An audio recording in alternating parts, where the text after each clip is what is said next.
Yo, what's going on guys, it's your boy Extreme here, back with another logic tutorial video. As personally I've noticed that logic tutorials are what's blown up on my channel at the moment. So today's system, all credits go to the guys that helped me design this within the Typical Developers Discord server, link in description. Today's system is a keypad entry door. So what I mean by that is, we'll get into the components and material list in a sec, but you input 3 different password combination, or digits rather, into a system through this keypad here with an ability to reset it. Each input will come up onto each one of these LCD screens, and if you input the right password, there is an LCD here that will light up green. So the material list for this build are 10 buttons, 3 7 or 14 segment displays, 1 LCD, 11 number interfaces, 12 relays, 2 delays, 1 tether, 3 memory cells, 1 number combiner, 1 AND gate and 1 interactor. So once you set out your buttons and LCD screens and the actual LCD itself like this, as you can see on your screen now, what you will need to do is you will need to take your 9 number interfaces and place those behind your keypad wall here. Each one of your number interfaces should be allocated a number 1 through 9, with 1 being on the bottom, 9 being up top, like so. Then you're going to grab 9 relays and place those next to your, or just in front of your number interfaces, like so. The reason we have 9 of each is because you've got 9 input values, which means you need 9 number interfaces and 9 relays.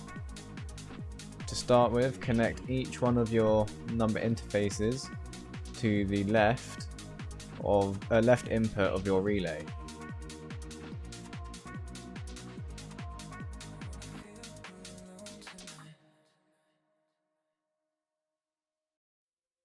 Next, what you want to do is you want to get your inputs, or your output, sorry, from each one of your buttons and connect them to the correct relay.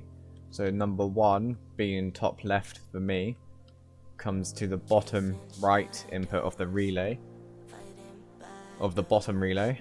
So then the button number 1 gets pressed, number 1 gets output through the relay because of your number 1 number interface there. And then make sure you do this for all of your buttons.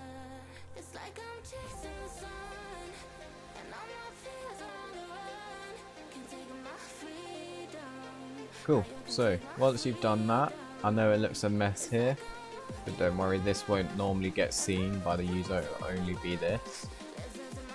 Grab your tether and bring it around behind your relays, making sure that the arrow faces away from the keypad wall. What you want to do now is connect each one of your relays into this tether, as what a tether does is it just combines any input wire into one output wire. So let's say all 9 of these relays are connected like so. When buttons get pressed here, it will pass the value through the relays, and the corresponding value to the button you press will come through the tether wire that will come out here, rather than having all 9 of these wires spread out all over the place. It makes it a little bit neater. Next, what you want to do is grab your 3 memory cells, like so, and bring those to the back here, with your 2 inputs facing towards your keypad wall.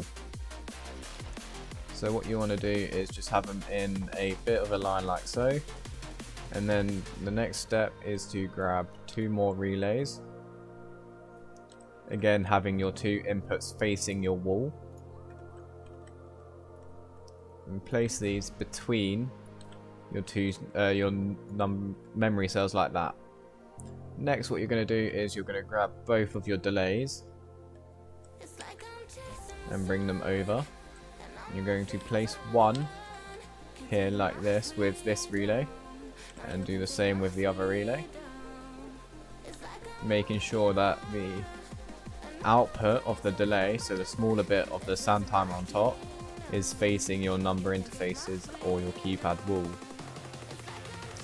So what you want to do now is the output of your first memory cell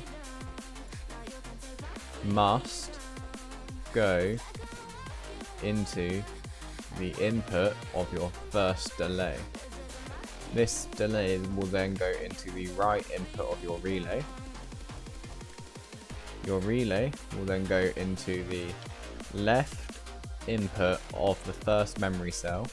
No, the second memory cell, sorry. Second memory cell's output will go into the input of the last delay. That delay will then go into the right input of your final relay. Your final relay into the left input of your final memory cell, like so. Take your wire from your tether, and the first wire goes into the left input of your first memory cell.